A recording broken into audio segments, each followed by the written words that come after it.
looking down from her high horse at me, who was shrinking like a frightened quail. "Callahan, darling, was playing dead and running away fun? And you even had the guts to write widowed on your household register?" Saying that, she used those sexy black stocking-clad legs to straddle and kneel on me. She leaned down and kissed my lips fiercely. She even nipped the tip of my tongue until it bled, scaring me so much I desperately begged for mercy, begging wifey to let me go. I transmigrated as a simp-supporting male character. To change my miserable ending, I married the ultimate demon boss, Serafina. Unexpectedly, the summon assistant Barnaby ticket issued by the ding-dong system expired. The system told me old Barnaby had been drafted and would be returned to me in the next world. Crap, I got played by capitalized manipulation. In my heart, I was quacking with rage like a mad duck, cursing frantically. Then, taking advantage of the moment, Serafina smashed a whole cake into my face at the birthday banquet. After being mocked that a simp and a cake are a match made in heaven, I directly followed the plot, faked my death, and bolted. In a little seaside town where nobody knew me, I opened a small bookstore, ready to slack off and lie flat until the grand finale. But 3 years later, Serafina, who was supposed to be fighting to the bitter end with the original male and female leads, brought a squad of men in black suits and kicked down the doors of my bookstore. The wooden door was literally kicked open by brute force. One of the door hinges snapped cleanly off. The entire door panel slammed against the wall, making a massive deafening bang. Wall plaster rained down like ash, which also jolted awake the orange cat sleeping soundly in my arms. Fatty Orange shuddered in terror, its fur puffed up like a dandelion. It swiped a claw across the back of my hand, then darted into the deepest part of the bookshelf like lightning, leaving me with nothing but a panic-stricken, furry rear end. I lifted my head. The warm afternoon sunlight was sliced into scattered fragments by the silhouettes blocking the doorway. The woman at the front stood against the light. The black suit accentuated her even frailer figure. Her long hair was tied neatly into a high ponytail at the back of her head.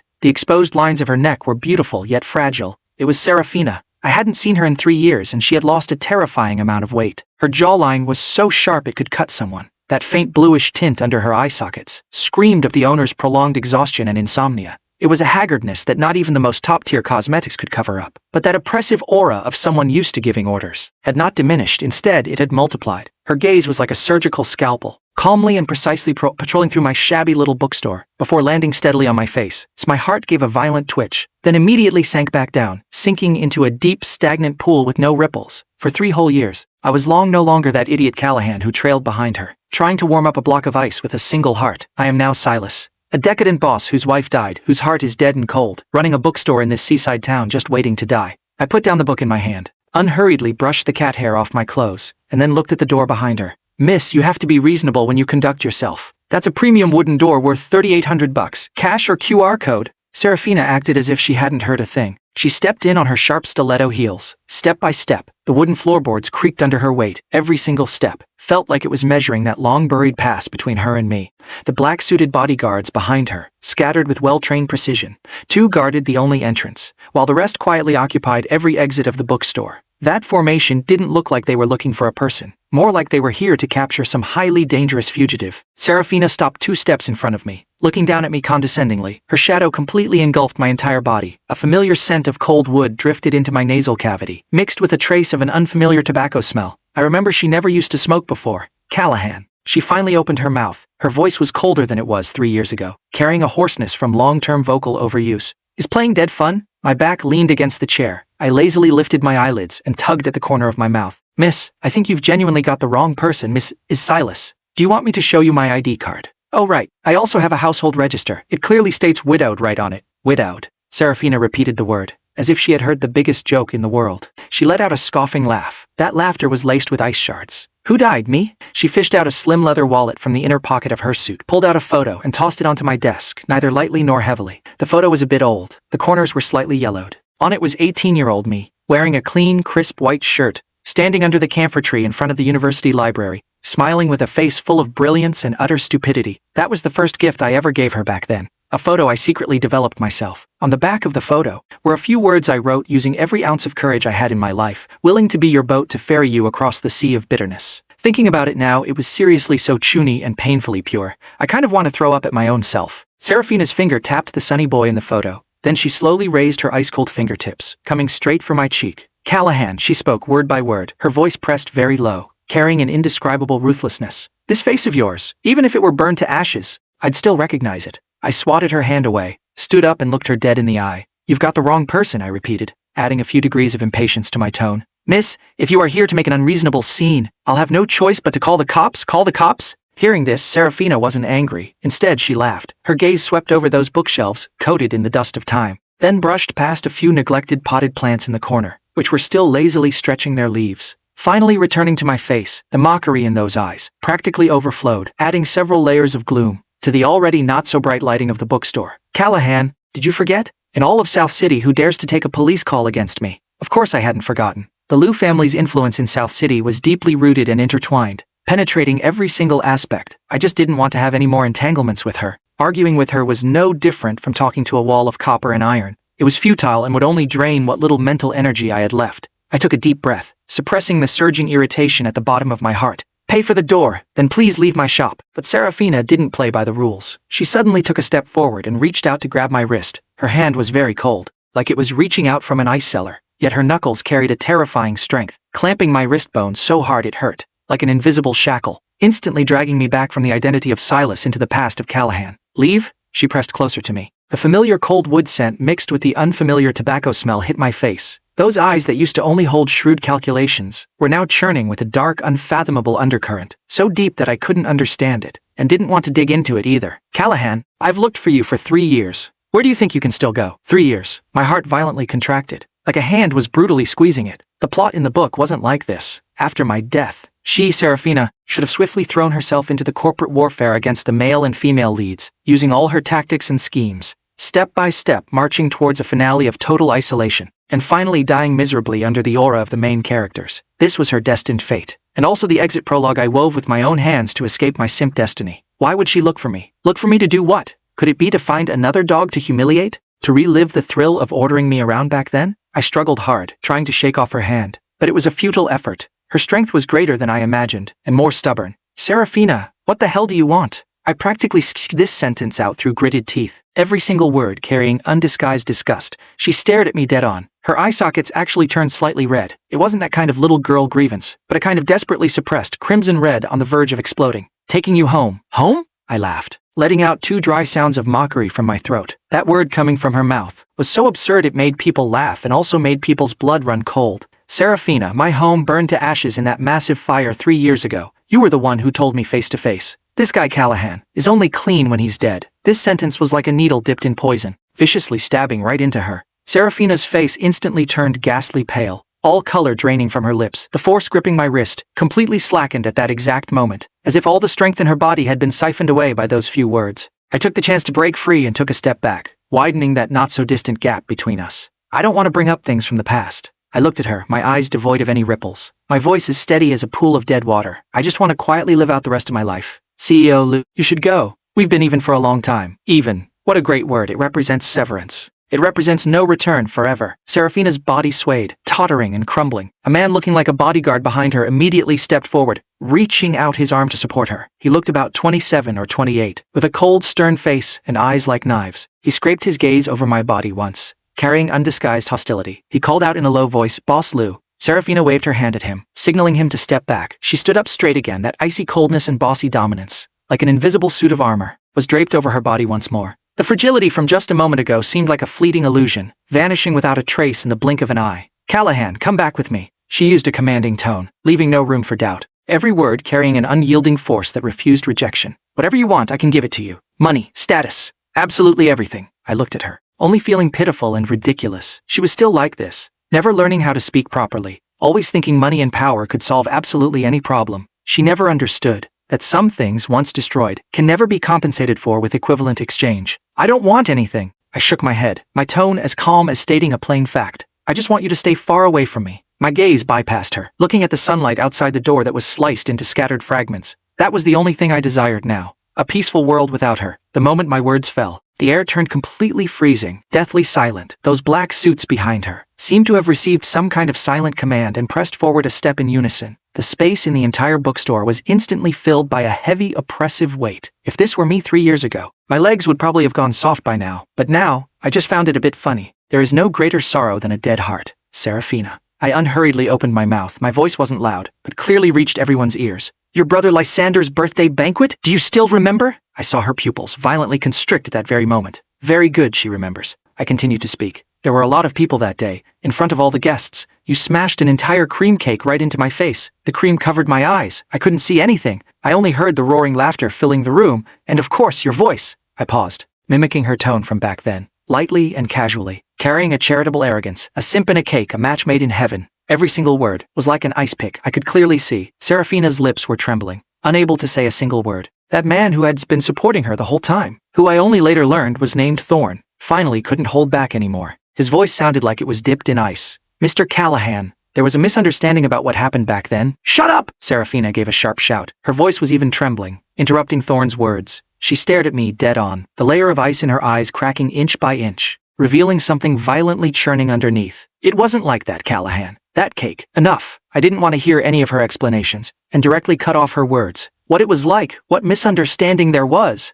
None of it matters anymore, CEO Liu. I am no longer that Callahan you could trample on 3 years ago. I raised my hand and pointed at the door, making a gesture inviting her to leave. Now please leave. This time Serafina didn't pester me anymore. She merely used an extremely complex gaze to look at me for a long, long time. Too many things were mixed in that gaze. Remorse, unwillingness, pain, and even a pleading look that made my scalp tingle. Finally she turned around, taking her people away like a gust of wind, coming fast and leaving just as fast. Watching that black Bentley disappear around the street corner, all the strength in my body seemed to be sucked out instantly. My legs gave way, and I heavily slumped back into my chair. I thought this was the end of it. I didn't expect this to be merely the beginning. The very next day, the vacant storefront directly across from my bookstore, which had been empty for ages, had a signboard hung up overnight. White background, black text, extremely eye-catching. Liu Corporation South City Branch Preparation Office. What a massive flex of wealth. To someone who didn't know better, they'd think it was some dramatic chasing the wife into the crematorium romance plot. Unfortunately, I only wanted her in a crematorium.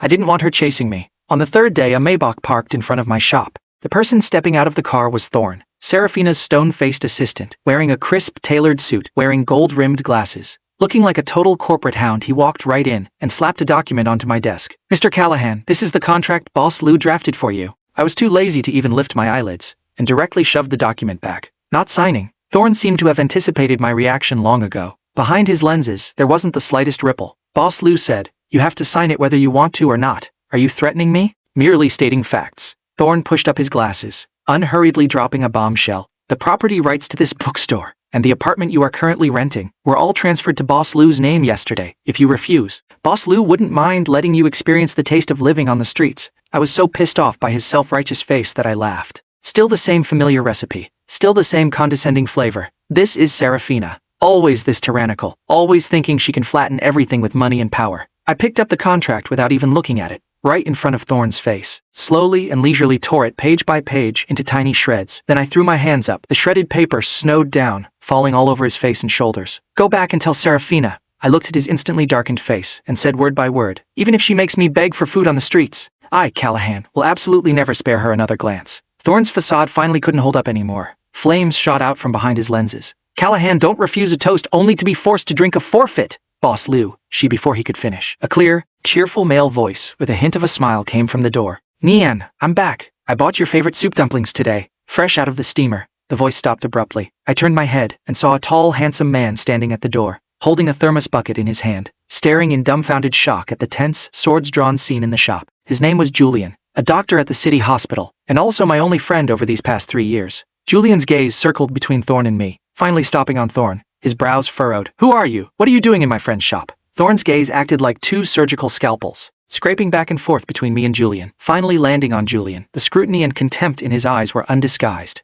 Who am I? You're not qualified to know yet. Thorn adjusted his tie, restoring his cold, strictly business facade. I'm only looking for Callahan. Julian shifted half a step forward, without a trace, blocking me even more securely. He gently placed the thermos bucket on the table. His movements were steady, but his voice already carried sparks of anger. There is no Callahan here, only Silas, if you're here to make trouble. The door's over there. See yourself out. He carried a gentle aura typical of an ordinary doctor, but right now he was pulled taut like a drawn bow. Thorn let out a chuckle. His line of sight bypassed Julian and nailed directly onto me. Callahan, 3 years unseen, your skills haven't grown, but your taste in finding sugar daddies has gotten worse and worse. The venom in those words could marinate a person alive. Julian's anger instantly spiked to the top of his head. His fists clenched tight. I reached out, gently pressing down his arm that was about to swing, and shook my head at him. It's not worth bickering with a mad dog. I raised my eyes to look at Thorn. My voice as flat as a pool of dead water without ripples. Are you done talking? If you're done, get lost. Callahan, My name is Silas. I cut him off, biting every word clearly. Roll out of here. Don't make me say it a third time. Thorn's face flashed between green and red, a spectacular display of colors. He probably had never been cursed at while pointing at his nose like this. His chest heaved violently,